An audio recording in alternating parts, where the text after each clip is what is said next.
How easy is it to roast coffee at home? Now, I'm not a coffee expert.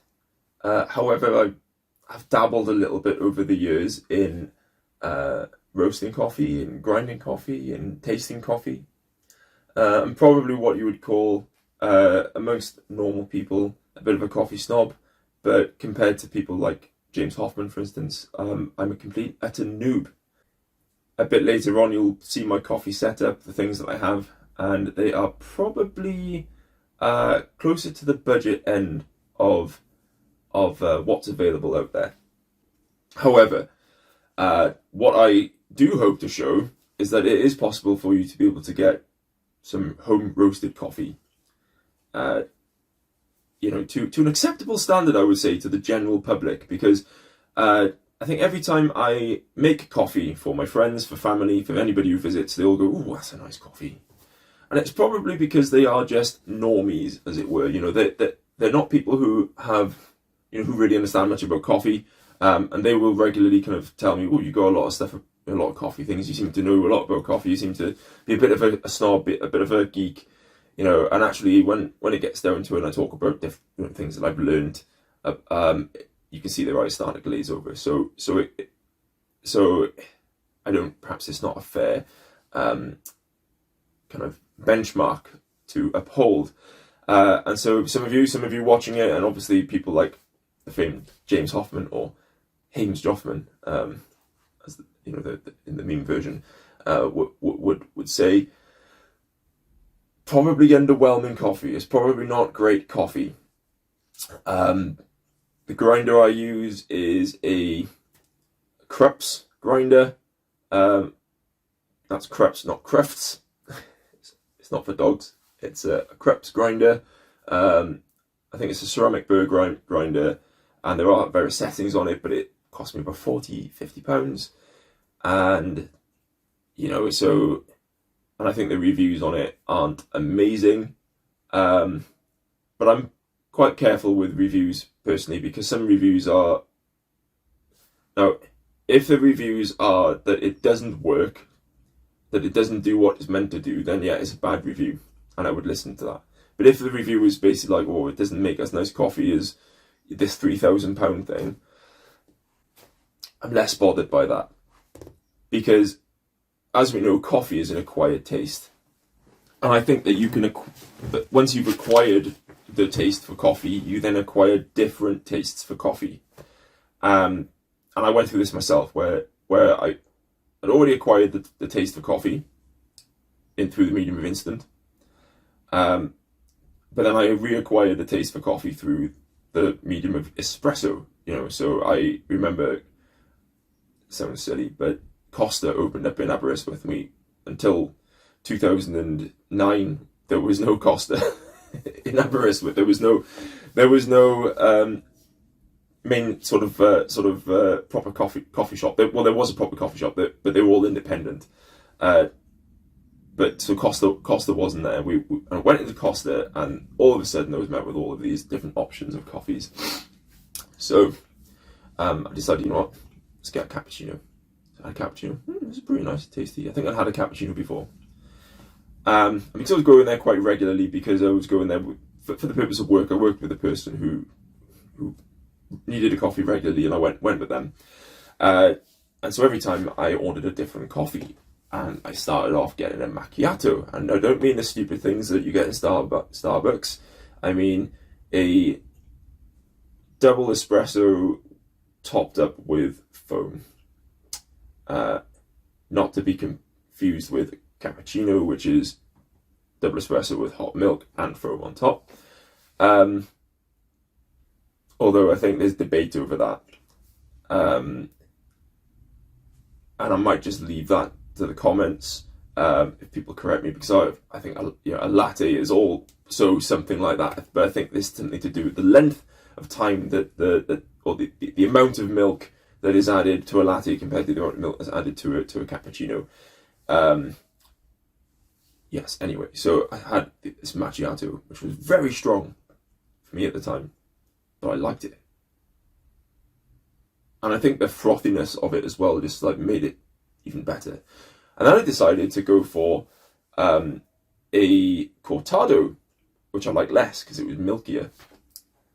Then I went, you know what, let's go for an espresso. Let's go for like the be all and end all, the ultimate coffee. And I think by that point, because I had become so used to the flavour of coffee in stronger forms, it wasn't too bad.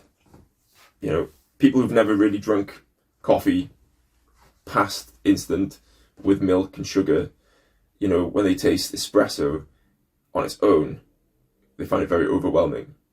So it is a thing you need to acquire. Now, once you've acquired that flavour, that taste, and you're happy to drink espresso, and you know maybe that's what you want to have all the time, is just espresso, constantly espresso. You'll start, when you go back to instant, then it'll taste rubbish. It'll be awful. You'll just be able to tell the difference straight away. It'll taste burnt. It'll taste, cheap, I suppose. You know, you probably pay a lot of money for some brands, but it just won't taste very good. And you'll know the difference. And so, you know, I started to go to people's houses, visit people's houses, my friends and things, and they would be like, "Do you want a tea or coffee?" And I would be like, "Is the coffee instant?" And they'd be like, "Yeah." And then I would go, "I'll have a tea." And I was trying to do it in a very polite way, and I realised later on there was no polite way to sort of ask if somebody served you instant or filtered coffee or ground coffee, and then deciding, making a choice based on that. So I sort of like worked my way, I think, back to enjoying instant again. I think that, you know, when I watch other coffee videos, people really hate on coffee that isn't ground coffee, that isn't fresh, that isn't made with filtered water, but made through, you know, a nice espresso filtered machine, espresso machine, or through a V60 or something. Whereas I think the two drinks are different. The different types of drinks. It's kind of, for me, it's like saying wine tastes awful because it doesn't taste as good as beer. But they're two different drinks. They're both alcoholic drinks. They're both made, you know, in some ways, very similar sort of processes because it's sugar reacting with yeast. But the process is different, and therefore the end result is different. And so you'll get different flavors, different tastes, and some people do like wine more than beer, but at least they go, "I don't like beer." They don't say, I only like this kind of wine because this other kind of wine is not as good as this wine. Okay, at this point, I just want to make it absolutely clear that I am aware that there are different types of wine, as there are different types of beer. And so the example that I'm trying to make here kind of falls on its face a little bit, but I hope that you can still kind of get the gist of what I'm saying. They recognise the distinction between the two drinks. I hope that illustration makes sense, because that's at least how I view instant and ground coffee. And so with that, there are types of instant coffees that I actually really like. I actually do like the straight up original Nescafe. As long as it's black, I actually find it to be quite a nice flavour. Now, I used to put 2 scoops in, 3 scoops in, because I wanted that strength. But now just 1 scoop and nice hot water.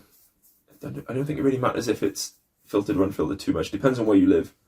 So I live now in Leicester, and the water here isn't too bad. It's a little bit hard. Over time, your taps do get a bit of a lime scale on them and things. But it's nowhere near as bad as London. I do use filtered water for my espressos, and that is after watching James Hoffmann and saying how much of an impact it will make. And I do think it has made an impact. It does taste sweeter, if you can call coffee sweeter. But it is also, I don't really think it impacts it so much that it revolutionises your coffee drinking experience. So I'm going to roast coffee using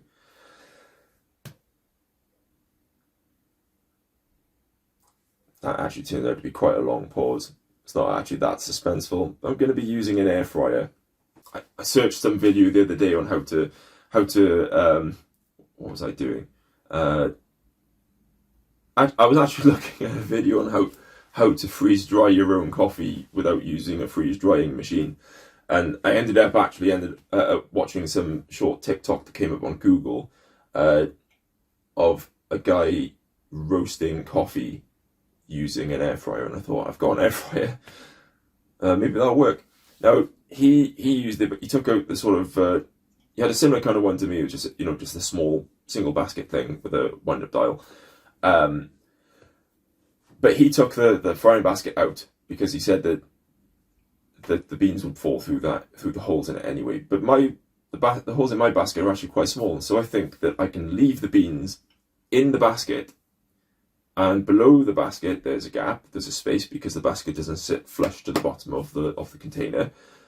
So I'm hoping that it might act like some kind of a sieve, so the chaff that is created in the roasting process can escape through it. Now obviously there won't be any kind of turning device, so I'll have to take it out every so often and give it a shake. I'm gonna maybe stick it on a reasonably low temperature. I say low, it's going to be about 180 degrees Celsius, and then I'm going to take it out every now and again and give it a shake, and then I'm going to see how it fares. Okay, so I have a bowl on my weighing scales, and I thought it would just be a good idea to weigh how many beans I am putting in to roast. Just not because I think that at this stage the weight is going to matter, but I just think it'd be good for me to make a note for myself how much I have actually done. I might just take 3 grams out, just to try and get. Oh, well, that didn't do anything, did it? Just to try and get a more round number of 90 grams. Now, I know normally if you like buying coffee that's like, buying roasted coffee, it sort of comes in a maybe 250 gram bag. But I'm not sure yet whether 250 grams is going to be too much for this process of roasting. So I'm going to go with a smaller amount. Right then. Let's try and spread it out a bit. Cool. Right, into the air fryer she goes. I'm going to just set. Oh, I haven't plugged it in. There we go. Right, I'm just setting it to 5 minutes. I'm going to take it out in a second anyway. Let's see what happens. So I've just taken it out after like 2 minutes. Now I've given it a shake, and already there looks like there is some browning going on. Now obviously it looks still very light, very green, but it smells like coffee, like rubbish coffee. But nonetheless, it's starting to smell like coffee. So just to see how it continues to go, I think I might leave it in a little bit longer, because I think I'm actually being a little bit impatient. So let's see how it goes. Look at this. We have chaff. It's definitely starting to work, which is quite good. I mean, what I would say is that it. So the air fryer obviously works by pushing air around, and so it almost pushes the beans around. Every time I pulled it out, there's been the beans are not being left. They're not in the position that I left them in. So I will put it in now with it a bit more bit spread out like this. You can actually hear. I don't know if you can hear that. No, I don't. It's not really doing it now. But earlier on, you could hear the beans sort of moving. So I think the air that is being pushed around perhaps is enough to move some of the beans around. But I'm still going to take it out and shake it every now and again because I can't see them, so I really don't want them to burn. I don't know if you can see that, but that is definitely starting to brown up. Also, the chaff is actually coming off and going underneath, which is exactly what I wanted. Look at that! Look at that! It's all underneath. Now, I did see a video where somebody used like a little Dyson handheld vacuum cleaner to suck up the chaff to stop it from burning. Now I tried that with this, we have this sort of, it's not a Dyson, it's something we got off Amazon for £40. Now this is great, we've got hair on it, but get that away from the coffee. The issue was, it didn't really suck up the chaff, and so I moved it closer, and it sucked up the coffee beans. So I'm not doing that again. So let's put this back inside and continue the process. Now I think we are probably looking at about 15 minutes now. So we need to, it's definitely a long process. Now I can't remember how long it took me to roast coffee previously using the roasting tray. Now it's because that was over 10 years ago. My memory isn't that good. Let's just continue to see how this goes. So this is where we're at. It's starting to really look like good coffee. When I say good coffee, we won't really know until we taste it, but it is starting to certainly look, good. I think that, some people might even consider that to be a blonde roast. Although you can see that it's kind of inconsistent. There's definitely some that are darker than others in there. So I guess this is just a byproduct of not really having a proper roaster. But I'm going to keep going because it's still not dark enough for me. And it has taken quite a long time to get to this point, I have to say. I think I probably will put it at 200 degrees next time. Just because I think that 180 has been a bit too low. I mean, this air fryer only goes up to 200, to be fair. But yeah, it is taking quite a long time. I was first sort of stopping it every two minutes or so, and nothing was really happening. So I've been leaving it go for 5 minutes at a time. But I've also been working today. So there's been times where I've basically been, I've just left it. After the thing dinged, I left it probably for like an hour or something. So there are definitely going to be some mitigating factors in this batch as to whether it's a good batch or not. But still, let's keep going.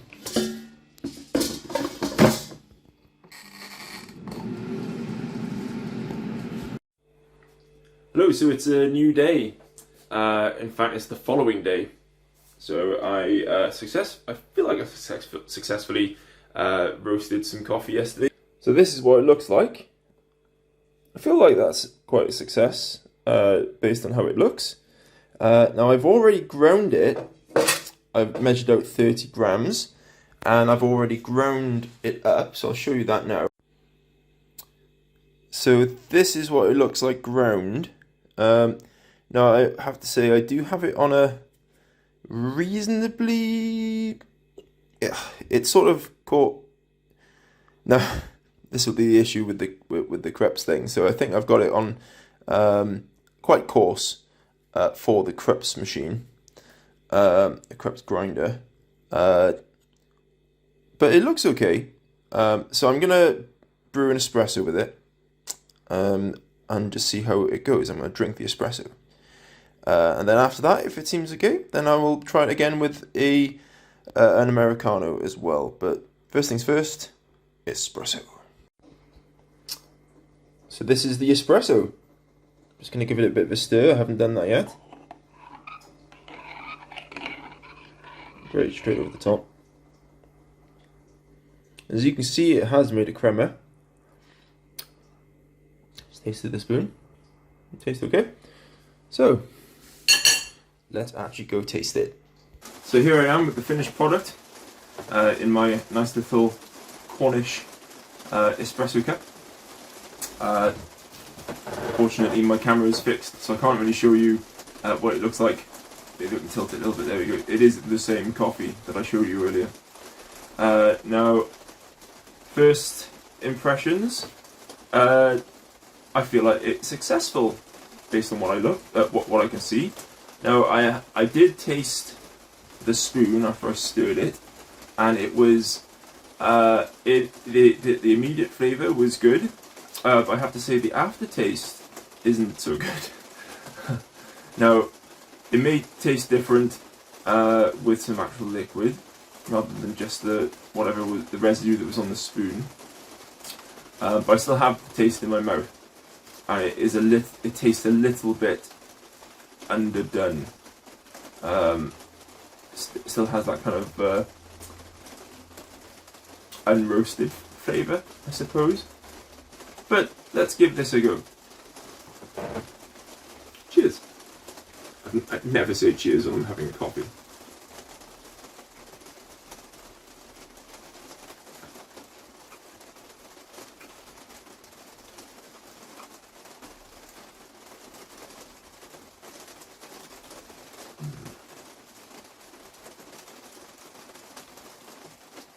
So, I was about to take another sip, but I think that I will.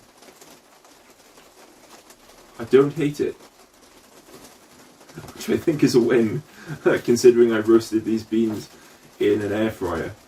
I think that a number of factors are probably impacting the flavour of this. The first, I think, is potentially the age of the beans. Now, as I said earlier, the beans themselves, although they were sealed in a bag and they were opened yesterday, I have had them for quite a long time. I think I might have said earlier it's over 10 years. It definitely is over 10 years. Now, with regards to maintaining freshness and having the optimal flavour, I think I said it earlier that is potentially a subjective thing. Basically, you like the coffee that you like, and coffee is acquired, that the flavour is acquired. So when people tell you that this is the best coffee and it tastes the best and it is you shouldn't have anything else other than this, I think that's an opinion. Now it becomes the opinion of many people, which is why nobody ever really challenges it. And I think that it is something that I might actually agree with if I taste those coffees. I've never tasted James Hoffmann coffee. I very much would like to taste James Hoffmann's coffees, just because I really would love to taste a coffee made by somebody who is so well known in the coffee community, who is so highly regarded, I suppose, for their reviews, for their knowledge of how to make a good coffee. I've never tasted one like that as far as I know. So I can't say for certain that it isn't the best. I think the point of this video and the point of my ramblings is to, I think, just to reassure you, if you're just starting out in making coffee, if you are somebody who likes coffee, not to get sort of overwhelmed by all of the maths, all of the work that it takes to get that perfect brew. I think that it's something that you work towards over the years, and I think that potentially people who've got to that point have kind of forgotten that they probably did enjoy the coffees that they made first, the first time they got into coffee, and it may not have been as good, perfect. There may have been all sorts of issues with it. They may have, that they may have been making French presses or cafetières, using Taylor's grown coffee. It doesn't matter. Let's taste this again.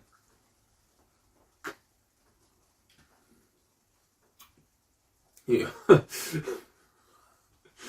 The initial flavour is really quite overwhelming. I think the aftertaste is better. And I think when I wanted to drink, just then when I said I'll taste this again, it was because the flavour had worn off. And I think that actually the aftertaste, when you drink the whole coffee, is much, much, much better than it was on the spoon. And when that went, I was like, oh, I want some more. But yes, the initial flavour is really quite raw, I suppose. It tastes not great. But it sort of develops into something better. Now, I don't know enough about coffee to say if it's acidic, if it's citrus, if it's whatever. but I'm going to use some adjectives to try and hopefully describe this.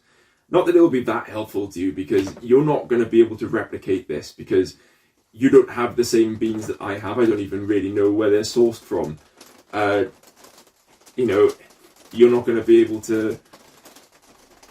Well, I wouldn't advise you buying green beans now and then leaving them for 10 years. So, me really describing to you how this tastes doesn't help you, I suppose. The idea is, I think really, and I think the point of this, is to maybe tell you that it's okay to roast coffee beans yourself at home using an air fryer, or using a frying pan, or using a roasting tray.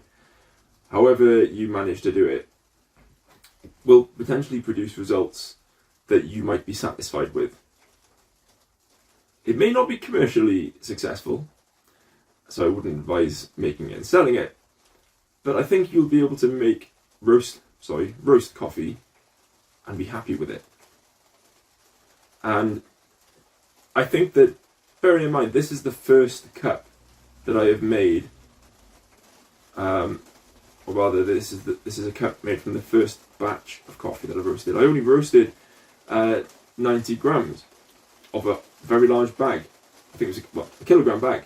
So I've got plenty of opportunity to try and make some adjustments, some changes. Just to say as well, this water that I've used in here is filtered water. I know I kind of said earlier on that it doesn't really matter, but I think it does actually make... I basically wanted to remove any flavours that could impact the coffee, so I would just get the taste of this coffee. So I actually purged my grinder. I made sure that all of the beans that were in it before were not there. There was no trace of them. I emptied it, and then I ran it so that it ground anything that was left in the burrs. Cleaned out the collection box, so that basically I was hoping not to have any blend, I suppose, of the previous coffee that I was using. Interesting note, that the coffee I was using before is Lidl's own brand coffee. It's very nice. This is a kilogram bag for like £3, and it's good. It tastes good. So I think that's where I'm going from now on, is sticking with that. Anyway, let's try this again. So I've had 2 sips. This is the third. It's a lot cooler now. And again, it tastes better the cooler it is. That being said, the first one tasted okay. Second one was really quite bitter at the start, and then mellowed out. But now, it could just be that I'm getting used to the flavour. But this third one was good, and so I'm just going to finish it off.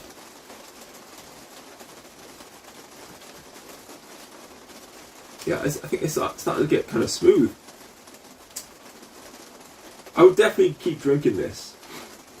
I think, obviously, like, after my second one, I burst out laughing. I think it's because I was more or less saying it was quite good, and then I was just like, oh, that's rough. But I think that it grows on me. It grows on me.